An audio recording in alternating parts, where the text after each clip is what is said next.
In damp woodland environments throughout the world, there lives the lowly slime mold. A most curious organism because it challenges classification as either plant or animal, as you are about to see.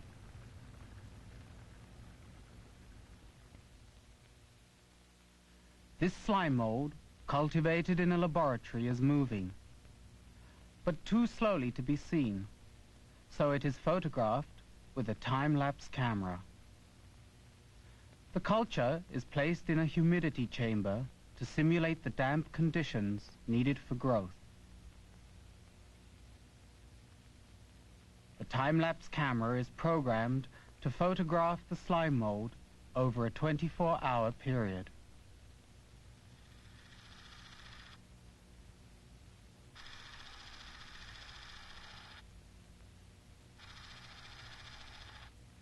The resulting scene reveals the animal-like movement.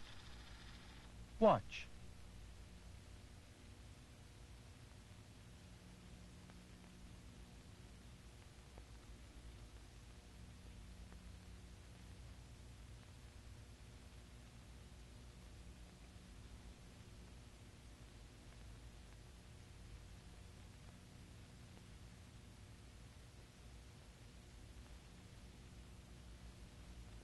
There are two major types of slime molds.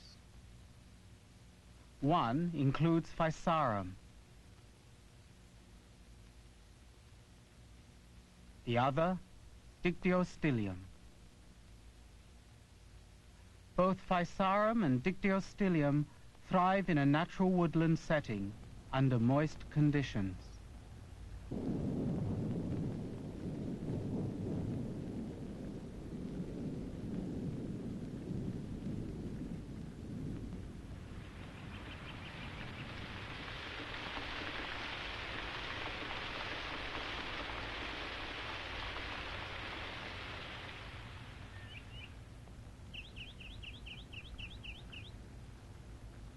The Physarum has remained dormant during recent dry periods, but now becomes active.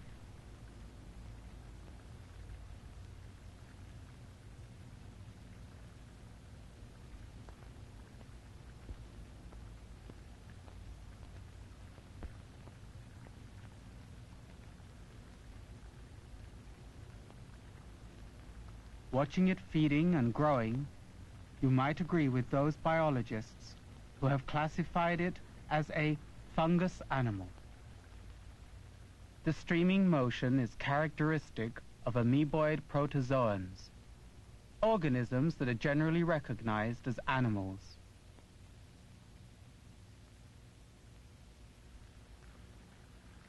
Unlike plants that manufacture their own food, slime molds cannot. They must move about in damp, dark places to find bacteria, their food.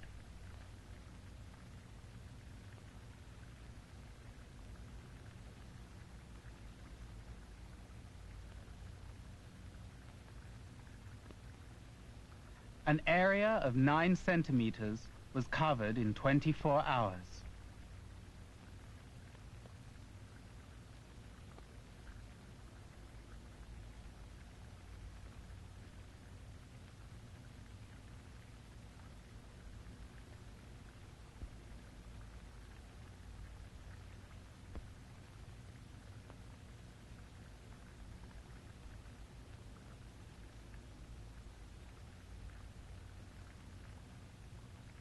These remarkable organisms have the ability to change direction and to work their way through obstacles, like a field of penicillium mold.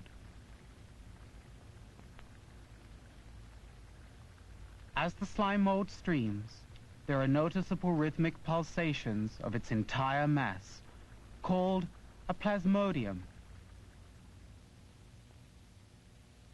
When a small part of the plasmodium is viewed under a microscope, the streaming movement can be observed.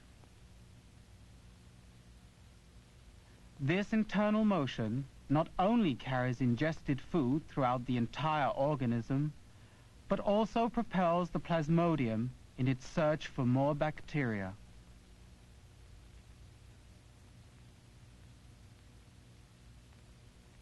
This can be demonstrated by inoculating an agar plate with Physarum culture.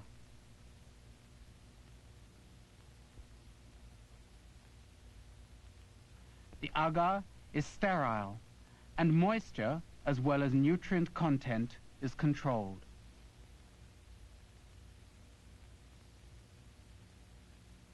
Oat flakes are used to provide food, not the flake itself, but bacteria that grow on it. Watch what happens when the Physarum contacts the oat flake.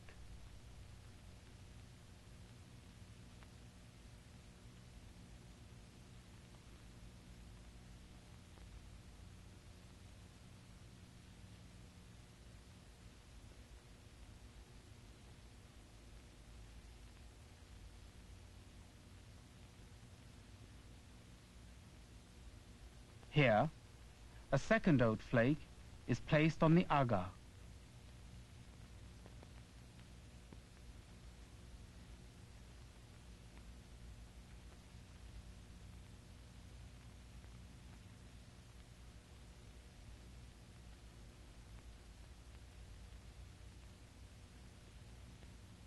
The same thing happens when a third flake is introduced.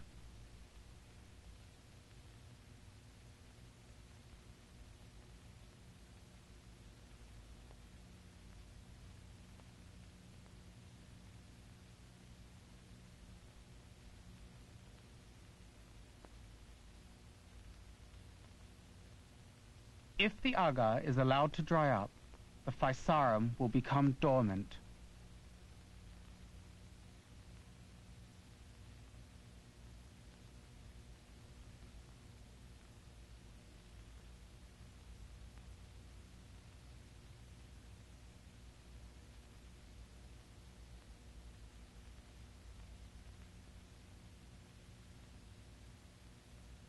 When moisture is restored, even 2 years later, it becomes active again, moving, feeding and growing, exhibiting animal behavior. But is it an animal?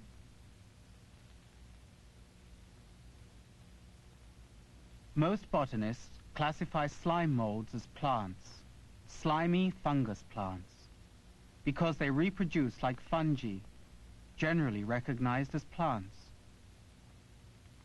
But are slime molds plants? They form spores, like the spores of common bread mold, a fungus. Or like this common mold. The white area is the mold growing. The dark green, dusty areas are millions of spores. Slime mold spores can be examined microscopically. These are Physarum spores.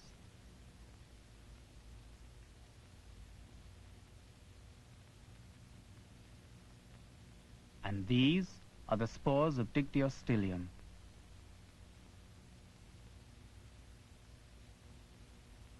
If you watch a Physarum long enough, you will witness the amazing transformation from animal stage to plant stage.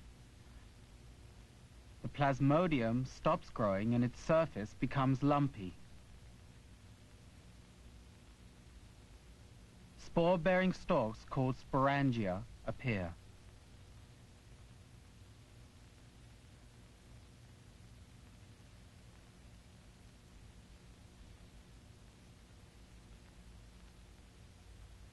Each sporangium contains the reproductive spores that will give rise to new generations. Now let's watch the other type of slime mold, Dictyostelium, build its sporangia.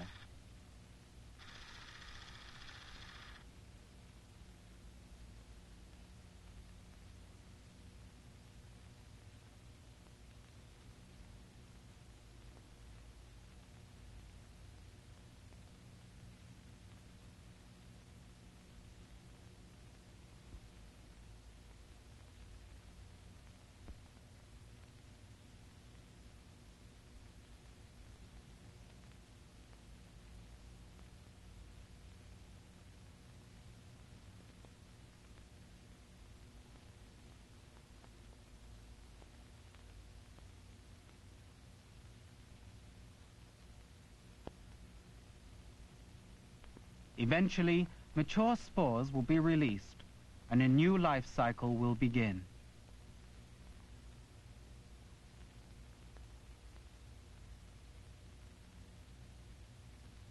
Slime molds move about to find food like protozoans. But are they animals? They produce spore-bearing stalks like fungi. But are they plants?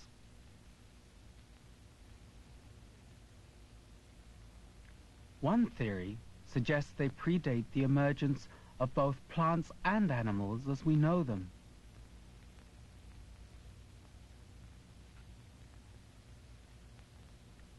And how many other organisms that defy simple classification are yet to be discovered? Perhaps the lowly slime mold is both plant and animal. Perhaps it is neither. But then, what is it?